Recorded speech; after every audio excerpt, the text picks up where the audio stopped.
ఎడారి లాంటి చొప్పదండి నియోజకవర్గాన్ని కోనసీమ కేసీఆర్ గారు చేస్తే కోనసీమగా ఉన్నటువంటి చొప్పదండి నియోజకవర్గాన్ని ఎడారిని తలపించే విధంగా ఇవాళ రేవంత్ రెడ్డి ఆషాఢ మాసం సందర్భంగా మన కాసం ఫ్యాషన్స్ కిలో చీరలు కొనండి, అరకిలో చీరలు ఉచితంగా పొందండి. ఇక్కడ స్థానిక ఎమ్మెల్యే మేడిపల్లి సత్యం ఇలా మళ్లీ ఎడారిని తలపించే విధంగా చొప్పదండి నియోజకవర్గాన్ని చేశారు. ఇవాళ ఏం ముఖం పెట్టుకొని ఏదో పాదయాత్రల పేరిట ఇవాళ మేడిపల్లి సత్యం ఏదో పాదయాత్ర చేస్తారు రైతుల సంక్షేమం కోసం అనేది అంటున్న సందర్భం.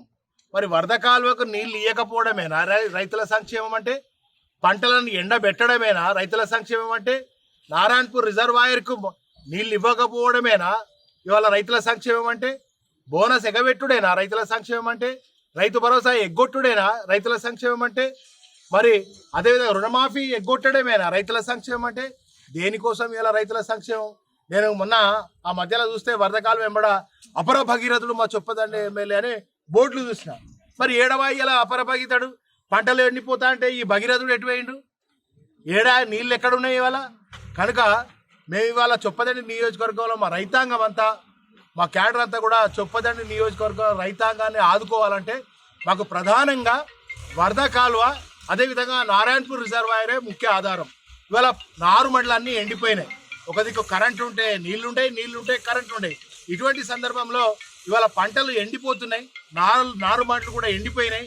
కనుక మరి గోదావరిలో నీళ్లు ప్రవహిస్తున్నాయి. ఈ పాదయాత్రలు బంద్ చేసి కన్నెపల్లి నుంచి నీళ్లను విడుదల చేయాలని ఇవాళ ప్రధాన డిమాండ్తో ఇలా రైతుల పక్షాన ఇవాళ ధర్నా చేయడం జరిగింది.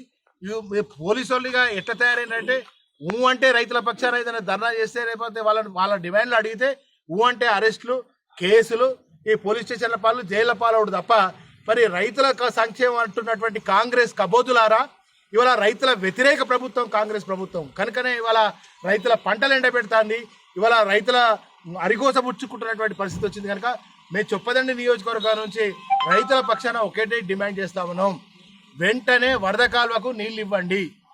అదేవిధంగా నారాయణపూర్ జలాశయాన్ని మరి నీటి విడుదల చేసి ఎల్లంపల్లి ద్వారా మరి నీటిని విడుదల చేయాలని చెప్పి ఇవాళ బీఆర్ఎస్ పార్టీ రైతుల పక్షాన డిమాండ్ చేస్తూ ఉంది. కనుక మీరు వెంటనే తక్షణమే ఎల్లంపల్లి ద్వారా, గాయత్రి పంప్ హౌస్ ద్వారా, మిడ్మానేర్ ద్వారా వరద కాలువ తక్షణం నింపండి. లేదంటే ఇవాళ 3 జిల్లాల, కరీంనగర్ జిల్లా, జగిత్యాల జిల్లా, అదేవిధంగా మరి సిరిసిల్ల జిల్లాల కలెక్టరేట్ల రైతుల పక్షాన డిమాండ్ చేస్తాం. మీరు రైతులకు నీళ్ళు ఇచ్చేదాకా, మీరు రైతుల నీళ్ళు ఇచ్చే వరకు, వదిలిపెట్టే వరకు ఊరుకునే ప్రసక్తి లేదు.